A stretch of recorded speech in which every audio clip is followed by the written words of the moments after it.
Laughin Gold, a tale of tall tales and tumbleweeds. In the sun-scorched, tumbleweed-laden town of Guffaw Gulch, there lived a motley crew of cowpokes, led by the one and only Redbeard O'Brien.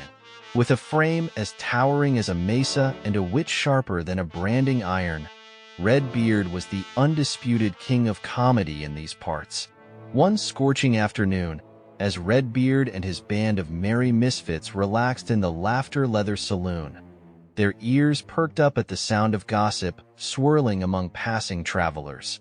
Tales of a hidden trove of gold tucked away in the nearby hills spread faster than a prairie fire. They said this gold wasn't just any ordinary stash. It was rumored to possess the power to make a coyote yodel with glee, fueled by the prospect of swimming in riches and spreading laughter from here to the horizon.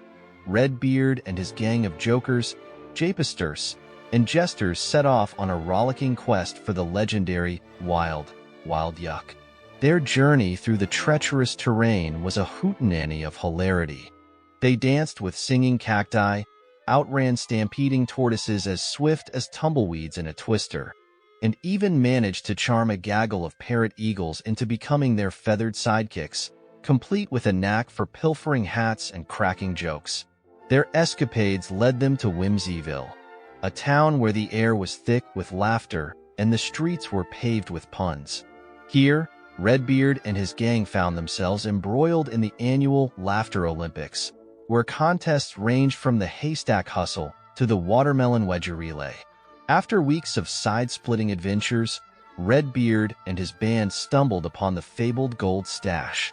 But instead of glittering nuggets, they found a colossal, chuckling nugget with a face that bore a striking resemblance to their own. In that moment, it struck them like lightning on a clear day. The true treasure wasn't the gold itself, but the laughter, camaraderie, and mischief they'd shared along the way. With hearts as light as tumbleweeds on the breeze, they hightailed it back to Guffaw Gulch, their pockets filled to the brim with jokes and japes. They continued to roam the Wild West, leaving a trail of laughter and merriment in their wake. And as they rode off into the sunset, the legend of Redbeard O'Brien and the wild yuck became a story passed down from one chuckwagon to the next, bringing joy and hilarity to cowpokes far and wide for generations to come. Yeehaw! As Redbeard and his band of merrymakers returned to Guffaw Gulch, the town erupted into a jubilant frenzy. The streets buzzed with excitement, and the Leather Saloon overflowed with eager listeners, all eager to hear tales of their wild adventure. But as the sun dipped low on the horizon, casting long shadows across the dusty streets, a shadowy figure emerged from the depths of the saloon. It was none other than Black Bart, the notorious outlaw whose heart was as cold as a rattlesnake's stare. With a sneer curling his lips, Black Bart sauntered over to Redbeard, his spurs jangling ominously with each step.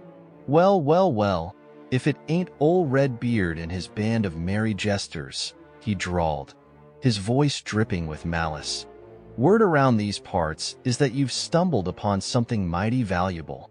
Redbeard eyed the outlaw warily, his hand inching towards his trusty lasso. "What's it to you, Bart?" he shot back, his tone as sharp as a prickly pear. "Ain't nothin' here for the likes of you." But Black Bart only chuckled, his eyes gleaming with greed. "Oh, I reckon there's plenty here for me, Redbeard, and I aim to take it all," he snarled, reaching for his pistol with lightning speed. In the blink of an eye, chaos erupted in the saloon. Tables overturned, glasses shattered, and fists flew as Redbeard and his gang faced off against Black Bart and his band of bandits. The air was thick with gun smoke, and the sound of laughter mingled with the crack of gunfire.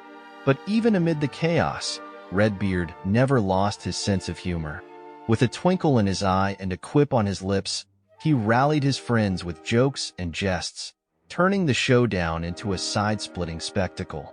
And when the dust finally settled, it was Redbeard and his gang who emerged victorious, with Black Bart and his cronies vanishing into the shadows like ghosts on the wind.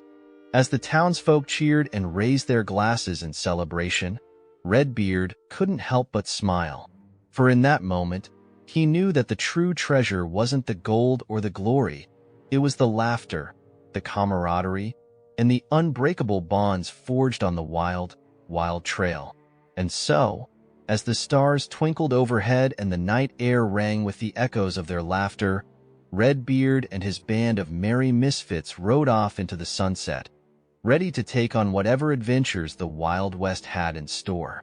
For as long as there were jokes to be cracked and smiles to be shared, they knew that they would always find their way back home to Guffaw Gulch, where the spirit of laughter reigned supreme. And that, dear friends, is a tale as timeless as the West itself.